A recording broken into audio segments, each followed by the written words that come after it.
궁금한 게 저희 일상에서 쇼폼 같은 거 되게 많이 보잖아요. 네. 그냥 되게 시간 가는 줄도 네. 모르게 보게 되고 그리고 저희 막 촬영하다 보면 일하다 보면 당 떨어질 때는 막 달달한 거 먹고 싶고 심지어 저희 밥 먹고 나서 무조건 커피를 먹어야 되고 이런 어떤 되게 일상의 습관적인 행동들이 그럼 다 도파민 중독일 수도 있는 거예요? 사실 엄밀히 말하면 도파민 중독이라는 개념은 학술적으로 존재하지 않아요. 아 그래요? 거지, 다행이네요. 유행어 그냥. 우리가 중독되면 도파민 분비랑 도파민 분비가 돼서 이렇게 딱 와닿는 수용체, 도파민 수용체에 변화가 생기는 거예요. 그래서 엄밀히 말하자면 도파민 중독이라는 게 있는 게 아니라 우리가 뭔가 반복적인 자극 그리고 나에게 짧은 어떤 보상을 줄 수 있는 그런 행위에 중독이 된다라고 행위 보는 중독. 게 정확한 이야기고 그 쇼츠 그러면 오히려 뭐 알코올 중독이 됐을 때 그 결과로 도파민이 막 나온다. 이런 일이 오히려 생길 수 있는 거예요. 이런 상황이 되게 재밌는 게요. 마약 중독이건 알코올 중독이건 어떤 종류 행위 중독이건 도파민 수용체의 숫자가 줄어들어요. 이게 뭘 의미하냐? 알코올이 아니고는 즐겁게 해줄 수 없게 변하는 거예요. 마약 중독이 되면 마약이 아니면 도파민으로 다른 어떤 행복을 느끼기 어렵게 변한다라고 해서 점점 수용체가 줄어드니까 도파민을 점점 더 많이 내뿜어야 되고 그러다 보니까 마약도 점점 더 센 영향을 하게 되고 영상을 볼 때도 처음에는 뭐 1분만 보다 말았는데 더 오래 보게 되고 더 자극적인 영상을 찾게 되고 이렇게 변하게 되는 거라서 결국 도파민이라는 거는 중독을 통해서 변하게 되는 것이기도 한 거예요. 아, 근데 우리가 그냥 말 편하게 나 요즘 도파민 중독이야 뭐 이렇게 얘기를 하는 거군요. 그거는 그냥. 뭐 자극 중독, 나 뭔가 자극적인 거, 새로운 거 이런 거에 중독됐어라고 말하는 거랑도 비슷할 수 있는 거죠. 그 자극을 이제 좀 보면은 미국의 NIH라고 있어요. National Institute of Health라고 뭐 우리말로 하면은 국립보건원 정도 뭐 이렇게 될 것 같은데 이제 우리가 일상적인 생활을 할 때 이게 레벨이 한 100이다라고 쳤을 때 쇼핑을 하면은 이게 한 150으로 올라간대요. 만약에 뭐 키스를 했다 그러면 195 이렇게 올라가고 흡연을 하면 또 한 220. 그리고 이제 사랑을 빠지게 돼서 뭐 연애를 하고 그러면 한 500. 그리고 그 중에서도 자기가 너무 사랑했던 짝사랑했던 사람하고 오늘부터 1일 하면 이게 팍 올라가요. 700. 그렇지, 그렇지. 네. 마약이 1300이에요. 그러니까 이게 이제 굉장히 자극이 강하다라는 거고, 그러니까 이제 그만큼의 자극이 주어지지 않으면은 그때 마약을 했을 때만큼의 도파민이 나오지 않으니까 이제 그 이상을 혹은 거기에 준하는 어떤 행복감이나 기쁨이나 쾌락을 느끼려면 그걸 계속 해야만 되는 거죠. 저 이거 얘기 듣고 말씀 듣고 되게 생각나는 게 저도 한 10몇 년째 이쪽 일을 하다 보니까 수많은 공백기가 있었을 거잖아요. 그럼 그 공백기에 여행도 다니고 등산도 하고 사람들도 만나고 너무 많이 하는 거예요. 근데 어느 순간 그게 약간 지루할 때가 있어요. 낯선 곳을 아무리 가도 겪어봤던 거니까. 내 이 기저에 그냥 경험했던 것들이 있으니까 처음만큼 설레지 않은 거예요. 그래서 그거에 대해서 고민한 적이 있거든요. 내가 소확행이라고 하죠. 소소하고 확실한 행복. 그걸 내가 못 느끼고 살고 있나? 그럼 계속 혼자 다녔던 거예요? 아니면 예전엔 남자친구랑 같이 갔었는데 지금 혼자 다니는 거예요? 아니. 이게 되게 중요하다. 아니 그런 게 그런 게 아니라 아니라? 진짜 왜 또 하나님으로 가요? 아니 근데 이거는 좀 근데 선생님들 말씀 들으니까 생각났어. 그러니까 그럴 수 있는 거죠. 네, 그러니까 기본적으로 도파민이 분비되는 양은 뇌가 조절하려고 그래요. 무슨 얘기냐면 너무 많이 분비가 돼도 이 자극이 다 가면 안 되겠다. 그래서 수용체가 줄어드는 거거든요. 그러니까 내가 강렬한 자극을 많이 경험하면 많이 경험할수록 무뎌진다라고 생각하면 돼요. 여행을 할 때도 계속 거기에 익숙해져서 너무 강렬한 어떤 자극들을 받았다 그러면 잠깐 동안 반대로 오히려 방에만 틀어박혀 있거나 정말 여행이 그리워질 때까지 자극을 끊고 오히려 반대 방향으로 최소한의 자극만을 경험하면 어딘가 나가서 여행 갈 수 있다라는 게 바깥바람 쐬는 게 너무 행복한 거예요. 그렇겠다 진짜. 그러니까 이 도파민 얘기 같은 걸 해서 저는 그런 생각을 하는데 저는 이제 행복하고 쾌락을 좀 구분하거든요. 행복과 쾌락. 네. 사실은 쾌락도 그렇게 나쁜 건 아니잖아요. 쾌락이란 말이 이제 우리말로 어감이 너무 강해서 그런 건데. 근데 저는 행복은 반복할 수 있는 거라고 생각하고요.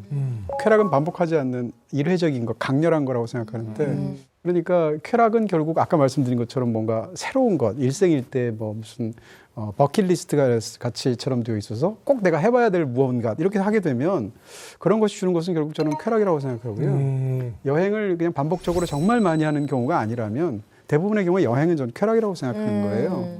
행복은 어떤 건가 하면 습관처럼 반복하는 일들. 아침에 일어나서 뭐 커피 한 잔 마신다거나 뭐 러닝머신을 뛸 때 갑자기 막 하이한 느낌을 느낀다거나 가족끼리 대화를 한다거나 이런 거라고 생각하거든요.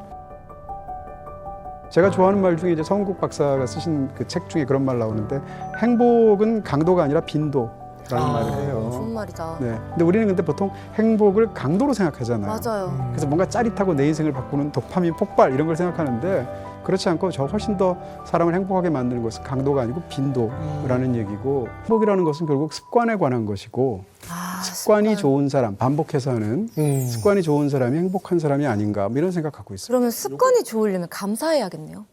그죠? 그것도 뭐 네 그렇겠죠. 감사한다는 얘기는 사실은 네, 그것을 그대로 받아들인다는 뜻이니까. 근데 저는 옛날부터 생각했던 게 우리가 행복하다라는 얘기를 할 때 과연 그 순간에 행복하다라고 생각을 하고 얘기를 하는 건지 저 같은 경우에는 대체로 옛날 일을 생각하면서 참 행복했어라고 생각을 하거든요. 그러니까 그 순간에 무슨 아주 좋은 일이 있다 그러면 행복하다보다 너무 좋아, 너무 기뻐.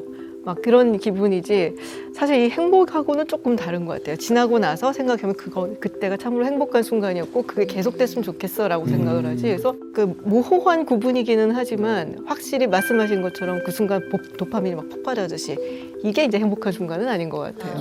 저는 언어적으로도 그런 생각 들어요. 예를 들어서 이제 국제적으로 어느 나라가 제일 행복하냐 그러면 가난하지만 방글라데시가 제일 높다 뭐 이런 얘기 많이 하잖아요.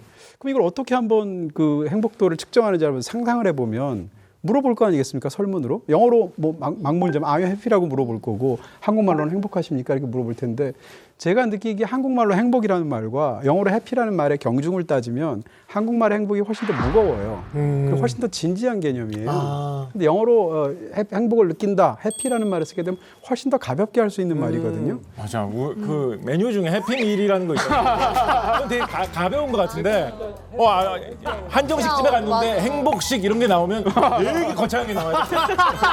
행복식 하면 그 집에서 제일 좋은 메뉴가 나와야지.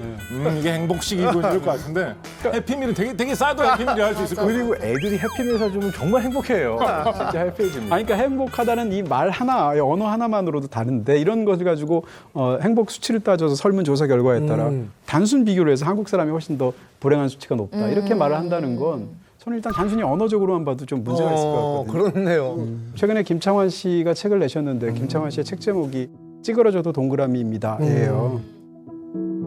우리는 이제 완벽한 정확한 동그라미를 생각하는데 적당히 찌그러져도 사실 동그라미거든요. 맞아. 원래 동그라미는 찌그러지게 그릴 수밖에 없고요. 대부분의 사람들이 그리면 그게 사실은 삶이 아닌가 이런 생각들을 하죠. 그럼 언제 동엽 오빠는 언제 도파민이 가장 많이 이렇게 분출되는 것 같아요? 저는 알 것 같아요. 저도 약간 알 것 같지만 아니, 혹시 저도 모르니까. 뭐 도파민이나 옥시토신이 분비됐던 가장 많이 분비됐던 그 시기는 이제 결혼을 하면서 이게 이제 내가 뭐 완벽한 동그라미가 아니라 12각형 정도 되고 와이프는 한 18각형 돼서 처음에 딱 이렇게 맞닿았을 때 뭐가 좀 어슥어슥 막 걸려요. 걸리고 그런데 그게 계속 어슥어슥 하다가 나중에는 같이 원이 이렇게 되는 맞아갈 때. 그 순간 이 도파민과 옥시토신이 많이 분비가 됐던 그 기억이 나요. 예. 제가 너무 지금까지 모범적인. 제가 지금까지 약 30년간 신동엽 선생님 방송 보면서 제일 진솔된 순간. 그래. 역시. 관계에 대한 기하학적 설명. 자, 뭐 어쨌든 결론적으로 한선아 씨는 지금처럼 살아도 전혀 문제가 안 된다. 오히려 본인이 행복할 수 있는 걸 잘 알아서 챙기는 스타일 같아요. 새로움을 즐기고 다행이다. 도전을 하고. 맞아요. 그래서 그러한 형태로 자연스럽게 도파민 분비되는 메커니즘을 찾는 건 건강한 것 같아요. 다행이네요. 네. 유난히 좀 미신을 좋아했던 뭐 정치인 누가 있을까요? 정치인들 많죠. 예. 뭐 트루먼 대통령 같은 경우 이렇게 말발굽을 걸어놨다 그러더라고요. 그게 뭐 이제 악귀로부터 보호해준다 뭐 이런 게 있었는지. 그리고 루스벨트 대통령 같은 경우는 위험 있고 품위 있고 이런 사람인데 13을 그렇게 싫어했대요, 숫자. 아, 숫자. 네, 근데 뭐 숫자 13을 싫어하는 거는 뭐 상인들 중에 많은데 좀 심하게 많이 싫어했다 그러더라고요. 그래서 무슨 일을 하거나 뭐 어디를 출장을 가거나 이럴 때 13일에는 절대로 안 했대요. 그래서 만약에 정말로 13일에 꼭 출발을 해야 되는 일정이다 그러면은 12일 밤 11시에 떠난. 네, 그 정도로 믿었는데 재미있는 거는 루스벨트 대통령이 사망한 날이 1945년 4월 12일이에요. 12일 날 떠나셨구나. 야. 지금 가는 날짜도 13은 너무 싫어서. 그렇게 너무 싫으니까 12일 날 가신 내가 거야. 전날이 오기 전에 14일 날 가시면 14일 날 가셨어도 이틀 더 사시고. 네. 근데 13을 싫어하게 되는 건 이제 많이 알려져 있잖아요. 왜 싫어하는지 서양에서는. 사실 그게 이제 최후의 만찬 때 숫자 자체가 13명이다라는 얘기도 있고. 경우에 따라서는 그 북유럽 신화 중에서 이제 신이 12명이 연애를 하고 있었는데 초대받지 않은 13번째 로키가 와서 깽판친 거거든요. 이게 이제 북유럽 신화에서 굉장히 유명한 부분인데 그것 때문에 13이 불길하다는 이론도 있어요. 그럴 수 있겠네요.